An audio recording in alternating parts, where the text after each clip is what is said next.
Boa tarde. Como meu marido colocou aí, né? Café com a Cariqueco, né? Ele fez aí a introduçãozinha e eu gostei. E resolvi trazer uma xícara do Pretinho. Tô tentando diminuir. Antigamente seria uma xícara lotada, né? Eu tô tentando diminuir, apesar de ter tirado açúcar. Acho que eu diminui pelo açúcar ser bem pouquinho. Então, mas hoje nós vamos falar aqui no canal, o vídeo vai ser sobre a questão da gravidez, da minha primeira gravidez.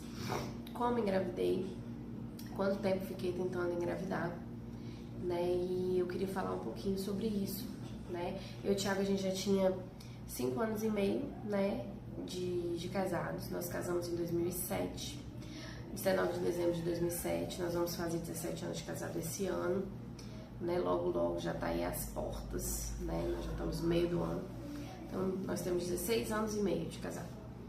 Então, a gente, né, quando fez 5 anos e meio de casado, a gente sentiu um desejo muito grande de termos, né, um filho.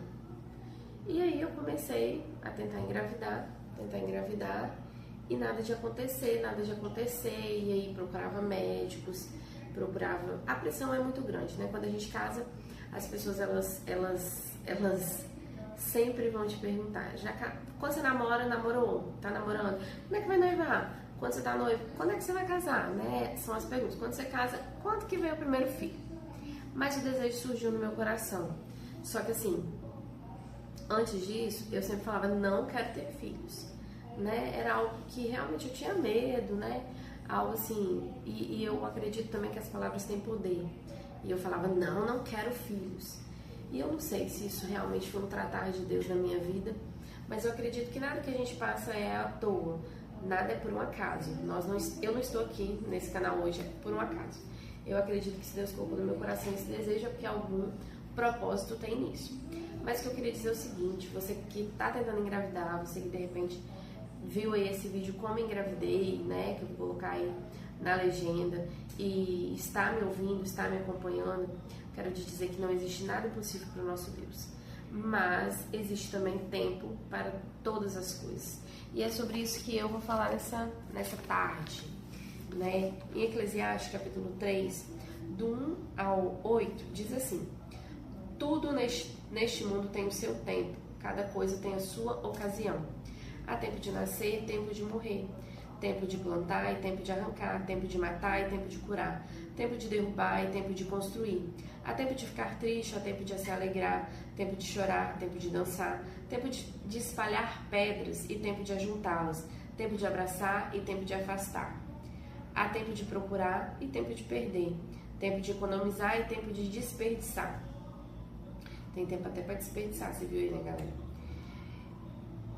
Tempo de gastar, de rasgar, né? Tempo de remendar, tempo de ficar calado e tempo de falar. Há tempo de amar, tempo de odiar, tempo de guerra e tempo de paz. Então, há um tempo determinado para cada coisa nessa vida, né? E 5 anos e meio de casado não era o tempo certo para o meu Deus, para o nosso Deus, não era o tempo certo, né? E aí eu comecei a fazer os exames e tal. E foi muito difícil, as perguntas, mas por que você não engravida? Você tá tentando, já foi no médico, né? Sempre tem muitas perguntas. Mas por que fulano? Aí as pessoas voltam, engravidam. Por que fulano engravidou? A pressão que a mulher, ela tem com relação à gravidez é muito grande, né? As pessoas falavam até que eu não engravidava porque eu tava gorda, né? Eu sempre tive problema com peso, eu nunca fui baixo peso, né? Nem peso normal. Então foi sempre peso pesado, né? Mas assim, as pessoas, elas vão massacrar, né? É porque nós somos falhos, nós somos seres humanos e a gente, quando a pessoa engorda, é algo que às vezes a gente não controla. Nossa, como você engordou, é algo que realmente a gente precisa mudar. E a gente é ferido com as pessoas, mas às vezes a gente não percebe como a gente é ferido, como a gente fere também, né? A gente é ferido e fere. Mas a Bíblia, esse texto, falou muito no meu coração nesses momentos que eu estava tentando engravidar da Louise, né, em 2013, 2013 eu comecei, né? 2013. E aí, isso falou muito ao meu coração, né? E isso também começou a virar algo que parecia uma paranoia. Parecia que estava me enlouquecendo. Então, o que eu queria dizer pra você que de repente está me ouvindo, não deixe isso te enlouquecer. Tanto que na época eu orava com a Gleu, uma amiga minha que na época morava aqui em falando isso, eu não falei de onde eu sou. Eu sou de Braço do Rio, Conceição da Barra, Braço do Rio, município de Conceição da Barra e Espírito Santo. Muito conhecido aí por Itaúnas, né? Conceição da Barra, né? Itaúnas é município de Conceição da Barra também, e é muito conhecido pelo turismo, né? Mas eu morei sempre na Barra, mas conheci meu esposo e casei, e a gente mora agora em Braço do Rio. Mas então, e aí isso mexia muito, eu chorava muito, todas as vezes que minha menstruação chegava eu chorava, era algo que estava mexendo muito comigo. E aí, num certo momento, em um ano novo, aconteceu um episódio que me marcou muito, uma pessoa próxima, uma pessoa que eu amo muito, né? Falou que eu tava ficando pra titia, alguma coisa assim, e eu fiquei muito mal com aquilo. E aí, eu orando com a Gleu, eu falei, cara, isso tá me enlouquecendo, isso tá me fazendo mal. A ponto de, tipo, um comentário me abalar, a ponto de eu chorar, a ponto de eu ficar mal com aquilo. E aí eu falei, eu tava com um exame na mão, já tinha feito todos os exames, todas as ultrassons, eu já tinha feito ultrassom seriado, eu já tinha feito todos os exames de sangue, eu tinha feito exames de vitamina, tudo. E tava tudo certo na época, tudo, né, dentro dos conformes. E aí, aquela nóia, né, todo mês, teste de farmácia, caixas e caixas, aquela coisa toda. Só que isso estava realmente mexendo com o meu psicológico, mexendo muito com o meu psicológico. Então, assim, o que eu quero que você se preocupe, você que tá me ouvindo, não deixe isso acabar com o seu psicológico, a deixar você não querer viver, a você evitar pessoas, não deixe. Esse texto que eu li é algo sério, existe tempo para tudo. E se é desejo de Deus que você tenha um filho, ou uma filha, um presentinho de Deus, vai chegar o tempo. Creia nisso somente. Vai chegar um tempo. Existe tempo para todas as coisas. E aí, o que aconteceu? Eu estava com um exame, um último exame, um exame que eu tinha muito, muito medo de fazer. Mexendo no cabelo, porque tá sujo, tá precisando lavar, tá horrível. E eu mexendo toda hora no cabelo, né? Mas é isso, a gente que tá entrando agora no YouTube, né, tem essas manias, tá, gente? Os vídeos são bem amadores, os vídeos são bem, assim, realistas, né? É uma realidade que eu vivo, né? Tudo que tô contando. Mas então, eu tava com uma guia de um exame, esterosalpingografia. É um exame que você injeta um contraste, né? Injetado um contraste no útero, para esse contraste passar pelas suas trompas de falópio e, através de radiografias, né, raios-x, o médico injeta esse contraste no útero para o contraste passar nas trompas de falópio para ver se está tudo ok com essas trompas, com essa passagem. E aí você vai descobrir se você tem algum problema nas trompas, né, através dos raios-x. É um exame realmente muito doloroso. E quando eu fiz 2 vezes, né, na gravidez de John, do meu segundo filho agora, que eu vou contar em outro vídeo, né, também como que foi algo que aconteceu também. Eu tinha alguma coisa que precisava também mudar, mas eu esperei quase 4 anos para ter o John. Pensa aí, 1 ano e meio para a Louise e quase 4 anos para ter o John. Processos, né? E entendendo tudo no tempo de Deus. E aí eu tava com essa guia de exame, né, para fazer esterosalpingografia. E aí eu orei com a Gleu, falei, Gleu, eu compartilhei com a Gleu e falei, vamos orar.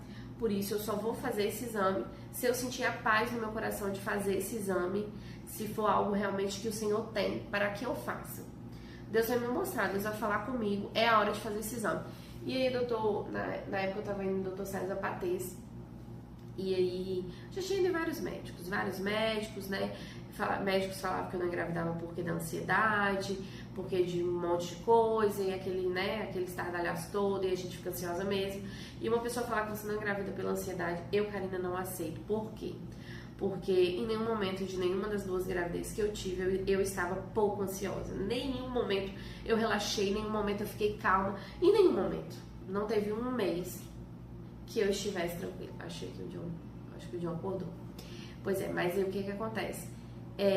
não aceitava que isso estava me enlouquecendo. Aí eu fui orar com essa amiga minha e passou mais ou menos, em janeiro eu tava com essa guia.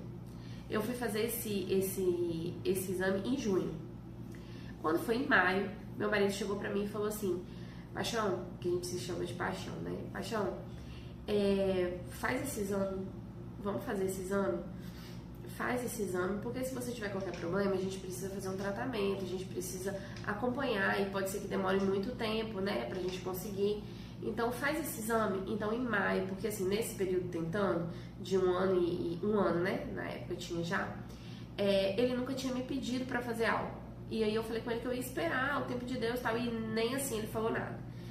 E aí quando chegou em maio, ele falou pra mim: Paixão, faz esse exame pra gente descobrir o que que tem, o que pode estar acontecendo e tal, porque depois pode demorar mais. Faz. Então eu senti que aquilo ali foi uma resposta de Deus pra mim, porque ele é muito calado, né? O Thiago, ele me acrescentou muito na minha vida, eu sou muito de falar, e ele me acrescentou muito, por quê? Porque ele me mostrou que o falar às vezes não é bom, igual que, né, em Eclesiastes fala, é tempo de calar e tempo de falar. Então assim, ele me ensinou muito, e nesse momento eu senti de Deus que ele estava sendo usado como canal, né, através da minha oração da Gleu, para que eu sentisse que era para fazer o exame. Conclusão: em maio eu precisava esperar a menstruação descer, esperei a menstruação descer, e em junho eu tinha que esperar 10 dias depois da menstruação. Eu sei que a data deu dia 9 de junho. Eu fiz esse exame 9 de junho. E aí, eu fiz esse exame 9 de junho, dia 10 de junho eu engravidei. Dia 10 de junho eu engravidei. E quando eu fui mostrar o resultado desse exame, eu já estava grávida. Então, eu tinha uma obstrução na trompa direita, né, segundo o exame, que não deixava subir. Não deixava o espermatozoide subir e ter esse encontro aí com o óvulo. E aí, o que aconteceu? Eu fui mostrar esse exame e o médico falou assim: Karina, agora você já sabe o que você tem. Se você não tiver engravidado, porque geralmente esse contraste faz uma aberturinha na trompa e aí abre a passagem. Aí eu falei assim: se eu tiver engravidado, eu engravidei dia 10 de junho, porque dia 9 eu fiz o exame, eu tava com muita dor, dia 10 é possível se eu tivesse engravidado. Você tá sentindo alguma coisa? O médico perguntou, eu falei: tô sentindo muita dor, não sei e tal, você tá grávida. Fui fazer o exame e tava grávida. Fiz o exame, deu indefinido, tinha que repetir com 7 dias. Aí o médico falou: é porque você fez muito cedo o exame, repeti com 6 dias. No dia do meu aniversário, 2 de julho, eu repeti esse exame e eu estava grávida. E tinha o quê? 20 dias, né, de grávida. Então, assim, pouquíssimo tempo de gestação. E o que eu quero dizer pra vocês é isso. Essa experiência que eu tive, né, da Luísa, eu já estava sofrendo muito, as coisas já estavam me abatendo muito, né? Mas aconteceu. E quando eu fui mostrar, eu estava grávida. Então, assim, não desista do seu sonho, não desista do seu propósito. Acredite. Há um tempo determinado para cada coisa debaixo do céu. Deus, ele tem o controle sobre a minha e sobre a sua vida. E assim como eu tive a Luísa, meu primeiro presente de Deus, você também vai ter o seu presentinho. Não deixe de acreditar nisso em nenhum momento. Não deixe que ninguém faça você duvidar disso. Amém? E é isso. A trompa estava obstruída, desobstruiu, aconteceu porque era o momento certo. Era o tempo de Deus. Não era o meu tempo. Não era o meu tempo, o tempo de Thiago, era o tempo de Deus. E aí aconteceu aí um grande milagre da vida, através da vida da Luísa nas nossas vidas, que é bênção e que tem nos abençoado constantemente. Amém? Beijinho pra todo mundo aí.